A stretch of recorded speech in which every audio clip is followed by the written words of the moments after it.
Hello, welcome. I was thinking, I really had it on my heart. I wanted to talk to you guys about self-compassion. And this is something that is super important, especially as we go through our days and we have so many demands on us. It just seems like we're not going to get things done, and people are just more and more impatient with the whole microwave society. And, we are important, and we need to think about having some compassion. We can have compassion for animals, compassion for our spouse, compassion when someone gets hurt. But what about us? We need to have compassion for ourselves. And so I wanted to just take a moment just to have you think about, how have you been talking to yourself? How have you been recognizing what your situation is? And that's the first part, is you really want to pay attention to your thoughts.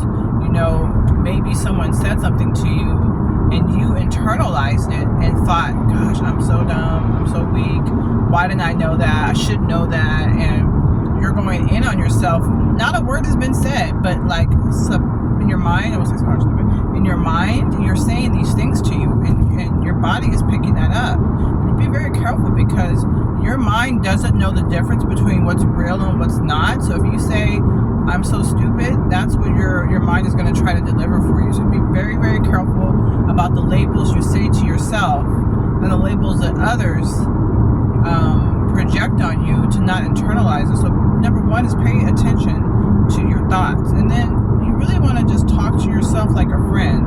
Have you ever had a friend that you can just do no wrong? They're just so loving. It's oh man, this happened. It's going to be okay. You're going to be fine. It'll all happen in time. Like that. Talk to yourself really gently and really hopeful about the future. Not really harsh. You want to use kind language. It's okay. It's not your fault. It'll get better. You're a great person. Whatever the words that apply, you really want to make sure you say that. And hopefully that's legit, that those really do apply. But you definitely want to find something that you are good at, something that you're positive with. That was a messed up situation, but I'm really good at playing soccer. Right? Take the gains you can get, right? And go on that positive tip, because you really want to change. The reality of it is, you really want to change your vibration when something kind of is negative.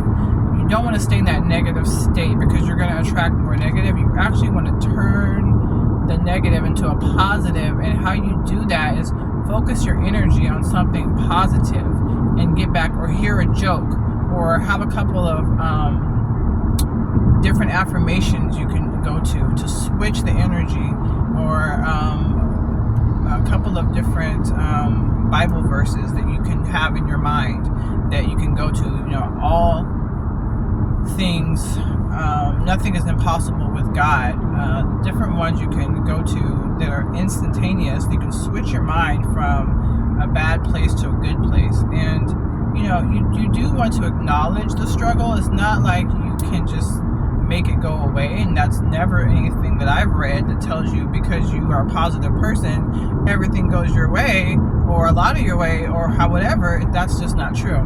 It's about how to deal with it and get the best possible reaction and outcome to it. You really can't stop different things happening. So you do want to acknowledge the struggle. I think when you acknowledge, this is really hard, this is really frustrating, or this is really saddening, or this is really messed up.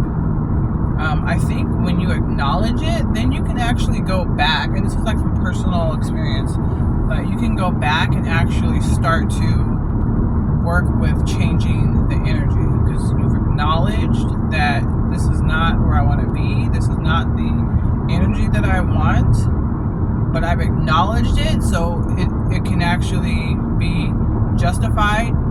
But now I'm going to switch it to, okay, that really was hard. So now I'm going to take a 5-minute break, and I'm going to jog around the neighborhood. I'm going to do a cartwheel. I'm going to walk my dog. Something positive. And then from there, you want to go into more positive realms, right? So you want to do your affirmations. You want to do your you're positive, you should always have a few positive things. You should always have a few things that you can do. If it's lighting a candle, if it's going from, self-compassion, and we're going into, self-care from there, right? Like lighting a candle, taking just 5 minutes just to clear your mind and rest. So we're moving from a situation that's not so great. We're acknowledging it. We're paying attention to our reaction to it. And then we're also deciding that, you know what, that's enough of that. Now I'm going to switch it up, and I'm going to end it by acknowledging it. I'm going to end it by having some positive items, and then I might just do 5 or 10 minutes of some self-care.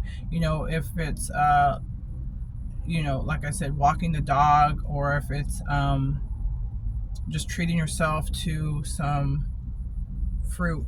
Who knows?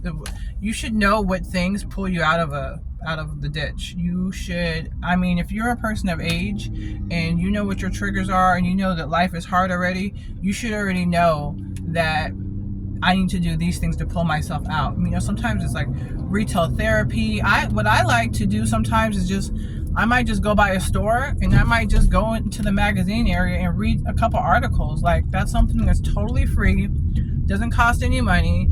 Or I even have like a big stack of like books and different things like that usually I can't really get to all the time.